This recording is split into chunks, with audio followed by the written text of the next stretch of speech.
नमस्कार दोस्तों, मैं हूं मनोज कुमार गुप्ता। आप देख रहे हैं मेरे चैनल को जिसका नाम है रेगुलर क्लासेस फॉर अकाउंट। सामने दिख रही है इनकम टैक्स की बुक एच.सी. मल्होत्रा की, और इनकम फ्रॉम सैलरी चैप्टर चल रहा है। और आज हम पढ़ेंगे इसकी वैल्यूएशन, कार की वैल्यूएशन पढ़ेंगे। ठीक है जी। तो कार की वैल्यूएशन करने के लिए देखो एक चीज़ बताओ, आपका जो एम्प्लॉयर है, एम्प्लॉय को कोई ऐसा एम्प्लॉयर भी होता है जो कार की सुविधा देता है चलाने के लिए। अब हो सकता है उसका यूज़ कैसे किया जाए, ऑफिस के लिए फिर पर्सनल के लिए, उसके बारे में सारी डिटेल यहाँ पे दी गई है। तो इसे हम पढ़वा के दिखाएंगे आपको। फिलहाल स्टैंड को थोड़ा सा नीचे करते हैं जिससे कि आपको ये और अच्छे से दिखाई दे। ठीक है, तो यहाँ पे पेन दियो बेटा। तो देखो बेटा, यहाँ पे पहला पॉइंट लिखा है, यहाँ देखो, car owned or hired by the employer. Car मालिक की होगी या फिर उसने किराए पे लेके दे रखी होगी, लेकिन यूज़ क्या दे रखा है, car is used wholly and exclusively in the performance of his office duty, official duty. The value shall be taken as nil provided the prescribed condition are satisfy. मतलब ये है कि कार मालिक की है या किराए पे लेके दे रखी है, और कार का यूज़ पूरी तरीके से, हर तरीके से ऑफिशियल ड्यूटी के लिए होता है, ऑफिस के काम से ही होता है। तो उस समय कार की वैल्यू हम क्या मानते हैं, नील, ज़ीरो, कोई दिक्कत तो नहीं। लेकिन कार ऑनर की है, car on by the employer, अगर कार का मालिक कौन है, एम्प्लॉयर है, and it is exclusively and it is used exclusively for private or personal purpose of the employee or any member of his household। यानी car मालिक की थी और उसका यूज़ पूरी तरीके से प्राइवेट या पर्सनल यूज़ के लिए होता है, चाहे एम्प्लॉय करे या उसका कोई हाउस होल्ड मेम्बर करे, घर का कोई आदमी। तो उस केस में कार की वैल्यूएशन कैसे की जाती है, थोड़ा ध्यान से सुनना। Actual amount of expenses incurred on the running and maintenance of motor car. कोई भी कार के खर्चे जो रनिंग के हों, मेंटेनेंस के हों, कार के जो भी खर्चे होंगे वो आएंगे हमारे। ठीक है। और इसमें सेकंड है remuneration if any paid to the chauffeur. Chauffeur मतलब चालक, ड्राइवर बोलते ना। हाँ, जो हमारे पास चालक है, कार को जो चलाता है, उसका जो रेम्युनरेशन बनेगा, जैसे सैलरी, ड्राइवर की सैलरी अगर बात बोली जाए तो जो भी सैलरी होगी वो लिखेंगे। और डेप्रिसिएशन के बारे में लिखा है, depreciation at the rate 10% per annum of the actual cost of the motor car in cars. मतलब जो भी है कि आपका 10% डेप्रिसिएशन भी इसमें ऐड किया जाएगा। ठीक है। और फिर लिखा हुआ टोटल वैल्यू करके जो भी चार्ज किया जा रहा है अमाउंट एम्प्लॉय से, वो माइनस कर देंगे। क्या कर देंगे, माइनस। तो इस तरीके से निकल गई कार की वैल्यू ऑफ परक्यूजिट। तो समझना, 3 पॉइंट आते हैं, कार के एक्सपेंसेस, चलाने वाले या मेंटेनेंस के, और ड्राइवर की सैलरी, और डेप्रिसिएशन के नाम पे 10% ऑफ एक्चुअल कॉस्ट का 10% पर एनम के हिसाब से आपका डेप आएगा। ठीक है। और जो भी टोटल अमाउंट होगी उसमें से माइनस करेंगे क्या चीज़, अमाउंट चार्ज फ्रॉम एम्प्लॉय से चार्ज हुआ वो आ जाएगा। ठीक है। जो बचेगा हमारा वैल्यू ऑफ परक्यूजिट कहलाएगा। अभी तक तुमने 2 पॉइंट पढ़े, यहाँ पे ऑफिस के लिए यूज़ हो रहा था तो नेल आ गया, यहाँ पे पर्सनल यूज़ के लिए यूज़ हो रहा था, लेकिन कार किसकी थी, मालिक की। अब है third point, car is taken on lease पे ले रखी है। कार किस पे ले रखी है, लीज पे। तो उस केस में क्या आता है, and use exclusive for private and personal purpose of the employee or any member of his household. तो इसमें आता है amount spend on running and maintenance of car, on the मतलब maintenance the car. Remuneration if any paid to the chauffeur, यानी चालक का वेतन आ गया, और लेस आएगा इसमें अमाउंट चार्ज फ्रॉम एम्प्लॉय। तो इसमें क्या कम रह गया, डेप्रिसिएशन। कार मालिक की थी तो 3 पॉइंट आते थे ऐड करने के लिए, लेस करने के लिए था, वहाँ डेप्रिसिएशन था। यहाँ पे कार क्या है, उसने किराए पे लेके दे रखी है चलाने के लिए, और पर्सनल यूज़ के लिए काम आ रही है। तो जो भी उसके खर्चे, वो चलाने वाले खर्चे, मेंटेनेंस वाले जो खर्चे वो लिख देंगे, और जो चालक का वेतन होगा वो ऐड कर देंगे। टोटल करके हम amount charge from the employ से कोई चार्ज हो रहा है तो अमाउंट माइनस करके जो बचेगा वैल्यू ऑफ परक्यूजिट हो गया। अब हमारे पास 3 पॉइंट हो चुके हैं। यहाँ पे हमारा ऑफिशियल यूज़ था, यहाँ पे हमारा पर्सनल यूज़ है। बस फ़र्क क्या है, यहाँ पे कार मालिक की है और यहाँ पे किराए पे लेके उसने दे रखी है एम्प्लॉय को। अब आता है अगला पॉइंट जो कि इंपॉर्टेंट पॉइंट है, हर बार क्वेश्चन में यही फंसता है, car owned or hired by the employer. Car का यूज़ हो रहा है, car is used partly in the performance of duty and partly for private and personal purpose of employee or any member of his household. यानी car या तो मालिक की होगी या किराए पे लेके दे रखी होगी। किसको दे रखी होगी? एम्प्लॉय को। और कार का यूज़ कुछ समय के लिए होता होगा आपका ड्यूटी के लिए, ऑफिस के लिए, कुछ समय के लिए होता होगा प्राइवेट पर्पज़ के लिए। तो दोनों के लिए हो रहा है, ठीक है। इस केस में हमारे 2 पॉइंट आते हैं, ए और बी। कौन से पॉइंट आते हैं? ए और बी। दिख तो रहा है, इतना आराम से समझ जाएंगे। इसमें लिखा है if the entire expenses of maintenance and running of the motor car are borne by the employer. अगर सारे खर्चे मेंटेनेंस के हो, रनिंग के हों, वो सारे खर्चे कौन पे कर रहा है? एम्प्लॉयर। सारे खर्चे कौन पे कर रहा है? एम्प्लॉयर। Small car. तो अब यहाँ देखो इसकी कार के सारे खर्चे कौन पे कर रहा है? एम्प्लॉयर कर रहा है, ठीक है। और कार या तो मालिक की होगी या किराए पे होगी। लेकिन इसमें 2 केस आते हैं, स्मॉल कार और लार्ज कार। स्मॉल कार का मतलब है cubic capacity of engine of the car does not exceed, CC बोलते ना, कितने सीसी कार है? 1000 सीसी की, 1200 सीसी की, 1500 सीसी, 1600 सीसी, इसकी क्षमता नापते हैं क्यूबिक कैपेसिटी ऑफ इंजन। या फिर does not exceed 1.6 litre, 1.6 litre से कम क्षमता वाली कार है तो 1800। अगर लार्ज कार है जिसकी क्यूबिक कैपेसिटी कितनी है? 1.6 लीटर से ऊपर की है तो 2400 पर मंथ के हिसाब से लगेगा। और अगर चौफेर दे रहा चालक है तो 900 रुपये पर मंथ आएगा। तो इस तरह से जोड़ते हैं। इसको याद करने का तरीका होता है 1800, 2400, 900। अगर छोटी कार है 1800, बड़ी है तो 2400, और अगर चौफेर है, चालक है तो 900 रुपये आएगा। ठीक है बेटा, कोई दिक्कत तो नहीं? सारे खर्चे कौन कर रहा हो इसमें? मालिक कर रहा हो। अब इसमें सेकंड पॉइंट पढ़ते हैं। इसमें लिखा if the expenses of maintenance and running of for his private और personal purpose are met by the assessee मतलब एम्प्लॉय। मतलब यहाँ पे जो खर्चे कर रहा है मेंटेनेंस और रनिंग के, प्राइवेट वाले कर रहा है कौन? इस समय एम्प्लॉय कर रहा है। मतलब ऑफिस वाले कौन देगा? एम्प्लॉयर देगा। यहाँ पे सारे खर्चे मालिक कर रहा था, चाहे कैसे भी यूज़ हो रहा हो, लेकिन यहाँ पे एम्प्लॉय अपने खर्चे कर रहा है, एम्प्लॉयर अपने कर रहा है। तो इस केस में क्या होता है? 600, 900, 900। ठीक है बेटा, 600, 900, 900। 600 छोटी कार के लिए, बड़ी कार के लिए कितने? 900, और ड्राइवर के लिए 900। बता बेटा, कोई दिक्कत तो नहीं? तो यहाँ तक हमने कार का पॉइंट पढ़ लिया। फिर आता है 5वां पॉइंट आता है हमारे पास, employee uses more than 1 car for private purpose. तो अगर यहाँ बात की जाए employee uses more than 1 car for private purpose, यानी एक से ज़्यादा कार वो अपने पर्सनल यूज़ के लिए यूज़ कर रहा है, तो कैसे वैल्यूएशन करेंगे? यहाँ लिखा है where more than 1 car, 1 motor car is owned or hired by the employer and the employee or any member of his household is allowed to use such motor car otherwise than wholly or exclusively performance of duty, the value of requisite shall be। अब इसकी जो बात की गई है, चाहे कैसे भी यूज़ करी जा रही हो, लेकिन एक से ज़्यादा मोटर कार हो तो उसकी वैल्यू निकालने के लिए अगले पेज पे बोला गया। तो स्क्रीनशॉट इतना ले सकते हो आप, और फिर अगले पढ़ते हैं हम। थ्योरी आप लिख के रख लेंगे, थोड़ा याद करने में फ़ायदा रहेगा। चलो थोड़ा सा भी दिखाई तो दे रहा होगा यहाँ से। ठीक है बेटा, अब देख लें यहाँ पे इन रिस्पेक्ट ऑफ 1 कार। ठीक है, पहली कार के बारे में बात की गई। पहली कार 1 कार, देखो स्मॉल है तो 1800 पर मंथ, लार्ज है तो 2400 पर मंथ, और चौफेयर है तो 900 पर मंथ। ठीक। और second in respect of other car, chauffeur मतलब चलाने वाला, अगर हाँ चालक चौक, हाँ उसकी बात है 900 रुपये, 1800, 2400, 900 के हो गया सब खत्म। और यहाँ in respect of other car, ठीक है, अन कार्स लिखा है, assuming the cars is used exclusively for private purpose and the value shall be determined as discussed 2 if the car is owned by the employer, or discussed 3 if the car is taken on lease by employer. मतलब कहने का मतलब first वाली car तो हम ऐसे मानेंगे जैसे ऑफिस और घर धोने के लिए यूज़ कर रखी है। सेकंड वाली कार को हम मानेंगे पूरी तरह से प्राइवेट यूज़ के लिए की गई है। और प्राइवेट यूज़ के लिए की गई तो सेकंड और थर्ड पॉइंट जो हमने पहले पढ़े थे ना, थोड़ा सा दिखा देते हैं। सेकंड पॉइंट ये, जब कार मालिक की होती है तो ऐसे वैल्यूएशन करनी होती है, और कार जब लीज पे होती है तो इस तरह से वैल्यूएशन करनी पड़ती है। तो ठीक है, जब 2 कार होंगी तो हम ऐसे सोचेंगे कि पहली कार तो हमने ऑफिस और घर के लिए यूज़ की है, दूसरी कार हमने प्राइवेट यूज़ के लिए है।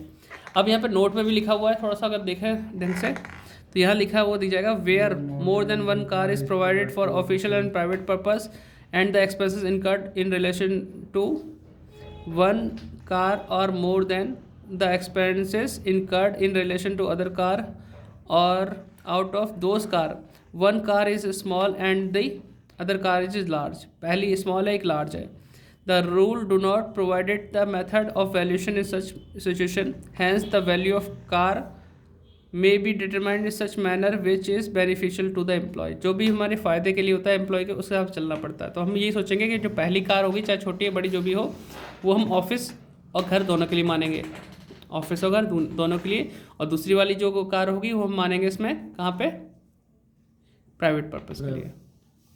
ठीक, इस तरह से चलेगा। बाकी बेनिफिशियल जो भी होगा फ़ायदे उस हिसाब से चलेंगे हम। तो ये तो हो गया तब जब कार मालिक की थी या किराए पे लेके दे रखी थी। अब कह रहा है कार अगर किसकी हो, एम्प्लॉय की हो, और एम्प्लॉय उसका यूज़ करे ऑफिस के लिए या फिर घर के लिए, तो इनके बारे में यहाँ से लेकर यहाँ तक की आप थ्योरी लिख सकते हो आराम से, यहाँ से यहाँ तक। वैसे तो यूज़ इसका कम होता है उस एम्प्लॉय की खुद की कार है तो इसके कुछ भी नहीं। हाँ, तो इसका यूज़ कम होता है, लेकिन आप इसे फिर भी पढ़ लेना अपने नॉर्मल तरीके से। इसमें होगा यही कि हमें वहाँ पे पैसे कुछ देने पड़ते थे, यहाँ पे कुछ लेस हो जाएगा उसमें, है ना, एक्सपेंडिचर कार्ड जो आप वो पढ़ सकते हैं आराम से, कितनी वैल्यू आएगी, कितना माफ़ होगा। तो यहाँ थोड़ा पढ़ लेना कि समझाने का टाइम फिर वेस्ट होगा। आप इसे आराम से पढ़िए, ना आएगा समझ में बताऊँगा। तो थोड़ा सा ओवरव्यू दे देता हूँ इसके बारे में कि भाई देखो, कार अगर मालिक की है, मतलब एम्प्लॉय की है और ऑफिस के लिए यूज़ होती है, तो उसका तो हो जाएगा value shall be prescribe condition satisfy. यहाँ पे लिखा है the actual running cost and maintenance charge are met by reimbursement by the employer or and such reimbursement for this purpose only or exclusive official purpose value shall be taken as nil. तो इसका जो भी होगा उसकी value क्या मानी जाएगी, नील, क्योंकि कार भले ही एम्प्लॉय की है, वो यूज़ हो रही है ऑफिस के लिए, सारे खर्चे कौन दे रहा है, मालिक देगा, उसके खर्चे पूरे करेगा मालिक, क्योंकि कार एम्प्लॉय की है, ऑफिस के चक्कर में यूज़ हो रही है, लेकिन इसकी सैलरी में कुछ भी जोड़ के नहीं दिखाया जाएगा। ठीक है। और कार अगर एम्प्लॉय की है और उसकी पर्सनल यूज़ के लिए यूज़ हो रही है, तो उसका खर्चा कौन देगा, एम्प्लॉयर देगा। इसमें लिखा ना कहाँ से रिप्लेसमेंट कहाँ से हो रहा है, एम्प्लॉयर द्वारा हो रहा है। देखो यहाँ लिखा where replacement of expenses of car only for personal purpose of the employee and any member of, ये value shall be taken on, value shall be taken equal to the amount replacement. मतलब car थी employee की, use हो रही थी personal use में, लेकिन उसकी पेमेंट कौन करने तैयार है, एम्प्लॉयर, और इसका जो भी एम्प्लॉयर पेमेंट करेगा वही उसकी वैल्यू मानी जाएगी। ठीक है, इक्वल टू रिप्लेसमेंट। और कार आती है, मतलब अगर ऑफिस और घर दोनों के लिए यूज़ होती है, तो भाई उसके लिए स्मॉल के लिए 1800 प्लस 900 आएगा, 1800 कार के लिए वो उतना माफ़ हो जाएगा, वो उसकी वैल्यू मानी जाएगी। तो इसी हिसाब से आप थोड़ा सा देख लेना, पढ़ लेना, क्लियर हो जाएगा आपका। लेकिन इंपॉर्टेंट ज़्यादा नहीं है, इसलिए मैं ज़्यादा टाइम वेस्ट नहीं कर रहा इसमें। और इसके बाद अगर देखा जाए मोटर कार के बाद कौन सा इंपॉर्टेंट पॉइंट आता है जो आप पढ़ सकते हैं घर पे, एजुकेशन फैसिलिटी का जो है 1000 रुपये के ऊपर की बात है, ये पढ़ लेना आप। यहाँ पे अगर देखा जाए एजुकेशन फैसिलिटी, ठीक है, ये थोड़ा पढ़ लो, जो सा पॉइंट है एजुकेशन फैसिलिटी का, where the education institution is itself owned or maintain by the employer, where free education facility are allowed in any other educational institute by the reason of being in employment of that employer shall be. किस तरीके से होगा, अगर मान लो education जो institute है वो employer का है और वहाँ पे फ्री में एजुकेशन दी जा रही है एम्प्लॉय के बच्चों को, उनको, तो उसकी वैल्यूएशन कैसे की जाएगी। तो यहाँ लिखा है the education facility provided to children of the employ if the cost of such education और the value of benefit per child does not exceed 1000 per month. तो वहाँ पे वैल्यू क्या होगी, नील। अगर 1000 रुपये पर मंथ से ज़्यादा उसका खर्चा नहीं बैठता एजुकेशन पे, तो वो हमारा उसकी वैल्यूएशन नहीं आएगी। लेकिन 1000 रुपये से ज़्यादा बैठता है, if the cost of value exceed 1000 पर child, cost of such education similar institution in near the locality. तो कहने का मतलब ये है, अगर 1000 रुपये से ज़्यादा बैठती है कॉस्टिंग पढ़ाने की बच्चे की पर मंथ की, तो जो भी खर्चा आसपास के लोकेलिटी में जो इंस्टीट्यूशन है उनकी जो फीस होगी वही मानी जाएगी इसमें। अगर 1000 रुपये से ज़्यादा है तो, कम है तो माफ़ है और ज़्यादा है तो मानी जाएगी। ठीक है, तो इस तरह के, तो ये था हमारा पॉइंट। एक आप पॉइंट पढ़ लेना, interest free loan. Interest free loan 20,000 तक का है तो वो उसकी वैल्यू नील मानते हैं कि 20,000 तक का लोन लिया, उस पर कोई इंटरेस्ट नहीं आएगा, कोई जोड़ के नहीं दिखाना पड़ेगा। लेकिन और किसी पर्पज़ के लिए लिया है, बीमारी के लिए, तो वही वहाँ पे पॉइंट पढ़ लेना। अब देखो ये वाला आप स्क्रीनशॉट ले जाओ, ठीक है, यहाँ पे थोड़ा पढ़ लेना, थोड़ा स्टैंड ऊंचा करना पड़ेगा तभी दिखाई देगा, क्योंकि अगली क्लास से आपके न्यूमेरिकल स्टार्ट हो जाएंगे। फॉर एग्जांपल वाला जो पॉइंट है कि भाई आपको कोई गंभीर बीमारी है और आपने इंश्योरेंस ऐसा नहीं करा रखा, लेकिन एम्प्लॉयर आपको उसके पेमेंट कर रहा है तो वो माफ़ होता है। लेकिन अगर इंश्योरेंस करा रखा है तो उसका जो बीमा मिलेगा उसके हिसाब से थोड़ा देखना पड़ेगा कितना हिसाब है। मैं थोड़ा सा पढ़ा देता हूँ। For example, the employ has taken a loan from his employer 1 lakh rupees for cancer treatment. He received 40,000 under the medical insurance scheme. 1 lakh रुपए का उसने लोन लिया है कैंसर के लिए, उसे रिसीव कितने हुए? 40,000। हाँ, medical insurance. The benefit of interest on 60,000 shall be tax free, क्योंकि 40,000 तो मिल गए, ठीक है। और 60,000 जो बचे हैं उस पर उसका टैक्स फ्री रहेगा, और 40,000 पे उसे टैक्स पे करना पड़ेगा। 40,000 के साथ जो भी इंटरेस्ट बनता होगा उस पर, ठीक है, इस तरीके से। और loan for any excess any purpose, मतलब कोई और पर्पस से, ना बीमारी हो ना कुछ और पर्पस हो, तो उसके लिए ये एग्जाम्पल ज़रूर देख लेना, ठीक है। ये वाला एग्जाम्पल ज़रूर पढ़ना, वरना क्वेश्चन में आएगा तो मैं इसे कराऊंगा ज़रूर। ये ऐसा ही एग्जाम्पल है जैसे इंटरेस्ट फ्री लोन की बात करते ना, कि भाई मैं बैंक से जाकर लोन लूँगा तो 10% पे मिलेगा। अगर वही लोन मैं अगर लेता हूँ अपने एम्प्लॉयर से तो मुझे फ्री में मिलेगा। तो मेरे ऊपर कितना एहसान हो गया? एडवांस एहसान मतलब यानी कि मेरा कितना फ़ायदा हो गया। अगर मैं बैंक से लोन लूँगा 10% पे इंटरेस्ट में मिलेगा, और मालिक से लेता हूँ तो मुझे फ्री मिलता है, कोई इंटरेस्ट नहीं देना, तो 10% का फ़ायदा हो गया। तो जितना 10% के हिसाब से इंटरेस्ट बनेगा वो मेरा टैक्सेबल सैलरी में जोड़ के दिखाना पड़ेगा। सॉरी। दूसरा पॉइंट है, अगर मुझे लोन मिल रहा है बाहर से 10% पे और मालिक से मिल रहा है 5% पे, तो कितना फ़ायदा हो रहा है? 5% का, तो वो जोड़ के दिखाना पड़ेगा, ठीक है। अगर पेमेंट मैं हर महीने कर रहा हूँ तो उसका कैलकुलेशन कुछ इस तरीके से दिखाना पड़ेगा। तो इसके लिए एग्जांपल अपना 15 पढ़ना, अदरवाइज मैं करके दिखाऊंगा इसे, ठीक है। और हॉलीडे एंजॉयमेंट, छोटे छोटे पॉइंट है, इन्हें जरूर कर लेना। हॉलीडे एंजॉयमेंट का क्या हिसाब किताब है? फ्री फूड, हाँ ये फ्री फूड जरूर मैं बता रहा हूँ चाहूँगा। अगर जैसे कि अगर आप जब काम करते हो है ना एम्प्लॉयर के पास, और वहाँ पे आपको टी स्नैक की सुविधा मिलती है तो उसकी वैल्यू होती है निल, चाय नाश्ते की मिलती है। फ्री फूड की अगर मिलती है, free food non alcoholic beverage or provide during the working hour in remote area या फिर ऑफ शोर इंस्टॉलेशन, तो वहाँ पे नेल होता है। मतलब ऐसे रिमोट एरिया में आपको खाना आने की सुविधा दी गई है एम्प्लॉयर द्वारा वर्किंग आवर में, तो वो माफ़ होगा जहाँ पे खाना मिल नहीं सकता इस टाइप से, ठीक है। और फ्री फूड और non alcoholic beverage provided during the working our at office के अंदर ही प्रोवाइड की जा रही है, या बिजनेस प्रीमिसेस में अगर प्रोवाइड की जा रही है, तो उसके लिए जो माफ़ होता है वो होता है 50 रुपये पर मील के हिसाब से। कितना माफ़ होता है? 50 रुपये।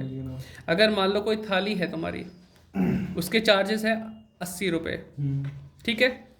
तो 80 रुपये आपको एम्प्लॉयर पे कर रहा है, तो उसमें से माफ़ कितना हो जाएगा?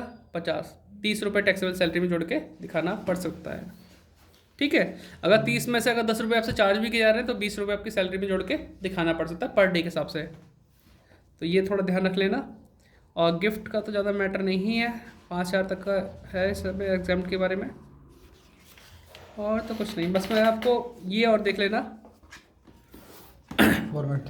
हाँ, मतलब अगर कोई हम ट्रांसफ़र मोबाइल एसेट्स की ट्रांसफ़र करते हैं तो उसमें डेप्रिसिएशन कैसे कैसे लगता है। कंप्यूटर इलेक्ट्रॉनिक आइटम पे लगता है आपका 40% WDV के अकॉर्डिंग, मोटर कार पे 15% लगता है WDV के अकॉर्डिंग। बच्चे एक बार पूछ रहे थे कमेंट में कि कहाँ से पता चलता है। अदर मोबाइल एसेट्स है तो SLM पे लगता है इसका, ठीक है, 10% के हिसाब से। और कार वार पे कितना है? 15% WDV के अकॉर्डिंग। थोड़ा याद रखना, इन्हीं पॉइंट्स हमें पता चलता है कि हमें बेचना है तो कैसे बेचना है और कितने % लगाना है इसमें डेप्रिसिएशन, ठीक है। बाकी का PF के बारे में नॉर्मली है। आप ये फॉर्मेट नोट डाउन कर लेना, ये फॉर्मेट नोट डाउन, और देख लो मैक्सिमम डिडक्शन कितनी है इसमें? 50,000 की स्टैंडर्ड डिडक्शन। एंटरटेनमेंट अलाउंसेस की मैक्सिमम 5,000 होती है, लेकिन इसे भी निकालने का परफॉर्मा होता है, पूरा कैलकुलेशन करनी पड़ती है, तो वो आगे अगले पेज में मिल जाएगा। और प्रोफेशनल टैक्स की डिडक्शन मिलती है, 3 डिडक्शन मिलती हैं, तो ध्यान रखना, इनका परफॉर्मा नोट डाउन कर लेना। बस अगली वीडियो आपको जो मिलेगी इसके बाद वाली, उसमें न्यूमेरिकल होगा, चाहे वो छोटे छोटे हों या बड़े बड़े हों। तो एंटरटेनमेंट अलाउंसेस का ट्रीटमेंट यहाँ से यहाँ तक का है पॉइंट, कि 3 केस होते हैं, 3 में से जो भी कम हो वो माफ़ होता है, बाकी का टैक्सेबल होता है, ठीक है। तो ये अपना थोड़ा देख लेना। बस अगली वीडियो में आपको क्वेश्चन करते हुए दिखाई देंगे, तो ढंग से अच्छे से करना। हो सकता है जल्दी जल्दी क्वेश्चन आए आपको, ठीक है। ये चैप्टर तो अपना अच्छा बना ही लो अपना। Bye bye, tata, see you next video में।